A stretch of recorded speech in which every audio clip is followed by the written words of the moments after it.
আসন ভাগাভাগি ও মন্ত্রিত্ব নিয়ে চলছে বিএনপি এনসিপির দিন দরবার। বাংলাদেশে আসা হচ্ছে না জাকির নায়েকের। গণহারে ভিসা বাতিল করবে কানাডা, টার্গেট বাংলাদেশি ও ভারতীয়রা। বিজয়ী হয়েই ট্রাম্পকে আওয়াজ বাড়াতে বললেন মামদানি। পদত্যাগ করছেন বিসিবির সিনিয়র সহকারী কোচ সালাউদ্দিন। যতই নির্বাচন এগিয়ে আসছে ততই গুঞ্জন বাড়ছে বিএনপির সঙ্গে এনসিপির জোটবদ্ধ হওয়া নিয়ে।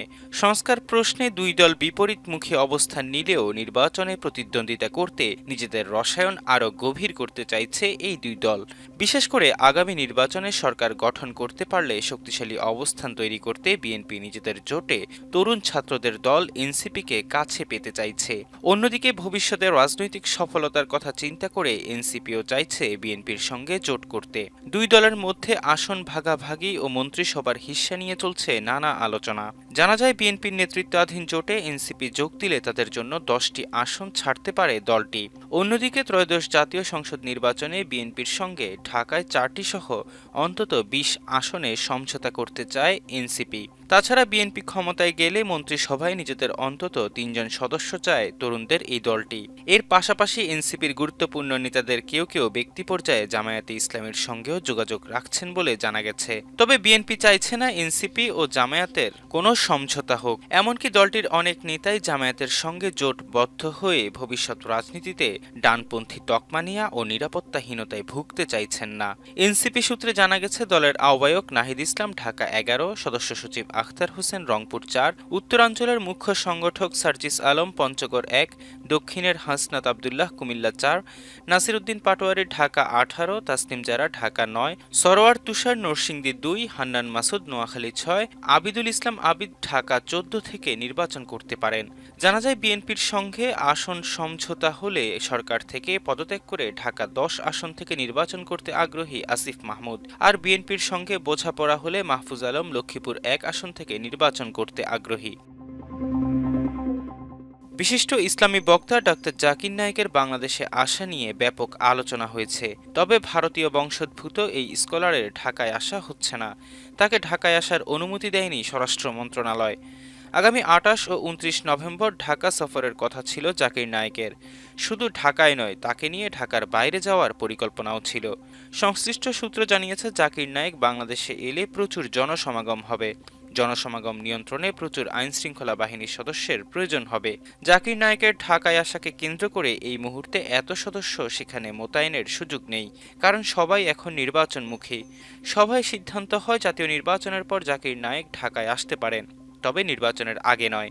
গতকাল মঙ্গলবার সচিবালয়ে স্বরাষ্ট্র মন্ত্রণালয়ের সভাকক্ষে স্বরাষ্ট্র উপদেষ্টা লেফটেন্যান্ট জেনারেল অবসরপ্রাপ্ত মোহাম্মদ জাহাঙ্গীর আলম চৌধুরীর সভাপতিত্বে আইন শৃঙ্খলার সংক্রান্ত কোর কমিটির সভায় এ সিদ্ধান্ত হয়। 2016 সালে জাকির নায়েকের বিরুদ্ধে সন্ত্রাসী কার্যক্রমে উস্কানি ও বিদ্বেষপূর্ণ বক্তব্য প্রদানের অভিযোগ আনে ভারত। এরপর জাকির নায়েক ভারত ছাড়েন এবং মালয়েশিয়ায় আশ্রয় নেন। ভারত ও বাংলাদেশ থেকে আসা ভিসা আবেদনে জালিয়াতির ঘটনায় গণহারে বিদেশিদের ভিসা বাতিলের ক্ষমতা চাইছে কানাডার সরকার। কানাডার সংবাদ মাধ্যম সিবিসি নিউজের প্রতিবেদনে বলা হয়, কানাডার অভিবাসন, শরণার্থী এবং নাগরিকত্ব বিভাগ এবং কানাডা বর্ডার সার্ভিসেস এজেন্সির কর্মকর্তারা মার্কিন অংশীদারদের সঙ্গে মিলে একটি ওয়ার্কিং গ্রুপ তৈরি করেছেন।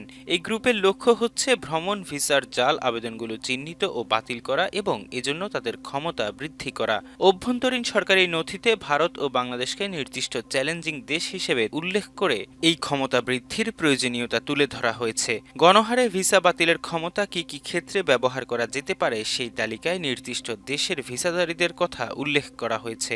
প্রতিবেদনে বলা হয়, ভিসা বাতিলের ক্ষমতা রেখে বিল C-12 নামে একটি প্রস্তাব পার্লামেন্টে তোলা হয়েছে। সরকার দ্রুত এটি পাশ করার আশা করছে।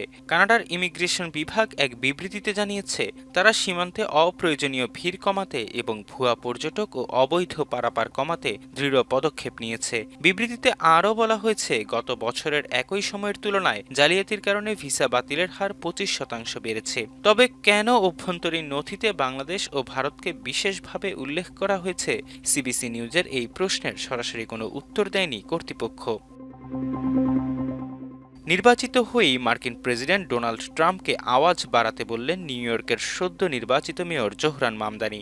বিজয়ী ভাষণে সমর্থকদের পাশে থাকার জন্য কৃতজ্ঞতা জানান মামদানি। জানান নিউ ইয়র্কবাসী পরিবর্তনের পক্ষে রায় দিয়েছে। সমর্থকদের উদ্দেশ্যে মামদানি বলেন, আমরা একটা প্রথাগত রাজনৈতিক ধারার পতন ঘটিয়েছি। ভোটাররা পরিবর্তনের পক্ষে রায় দিয়েছে। নির্বাচনী প্রচারণার সময় দেয়া জীবনযাত্রার ব্যয় কমানোর প্রতিশ্রুতি বাস্তবায়নে কাজ করার কথা বলেন তিনি। নির্বাচনী প্রচারণায় তার পাশে থাকায় স্ত্রী রামা এবং বাবা মাকে ধন্যবাদ জানান জোহরান মামদানি। বিজয়ী ভাষণে ট্রাম্পের উদ্দেশ্যে মামদানি বলেন, ডোনাল্ড ট্রাম্প, আমি যতদূর জানি আপনি দেখছেন, আমি আপনাকে 4টি শব্দ বলবো, টার্ন দ্য ভলিউম আপ। আমাদের মধ্যে কারো কাছে আপনি পৌঁছাতে চাইলে আপনাকে আমাদের সবার মধ্য দিয়ে যেতে হবে।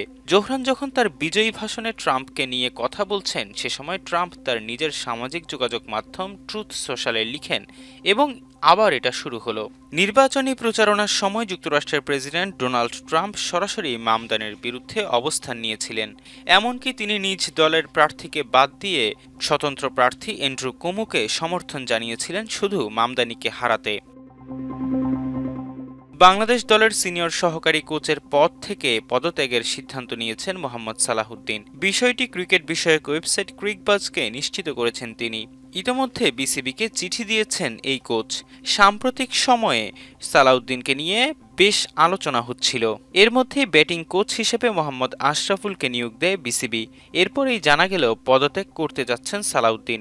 আসন্ন আয়ারল্যান্ড সিরিজের পর জাতীয় দলের দায়িত্ব থেকে সরে দাঁড়াবেন দেশের অভিজ্ঞ এই কোচ। ইতিমধ্যে বিসিবিকে নিজের পদত্যাগপত্র পাঠানো মোহাম্মদ সালাহউদ্দিন জানিয়েছেন, ব্যক্তিগত কারণে তিনি সরে দাঁড়াচ্ছেন। আগামী 2027 ওয়ানডে বিশ্বকাপ পর্যন্ত বিসিবির সঙ্গে চুক্তিবদ্ধ ছিলেন তিনি। এর আগে 1 বছর জাতীয় দলের সঙ্গে দায়িত্ব পালন করেন সালাহউদ্দিন।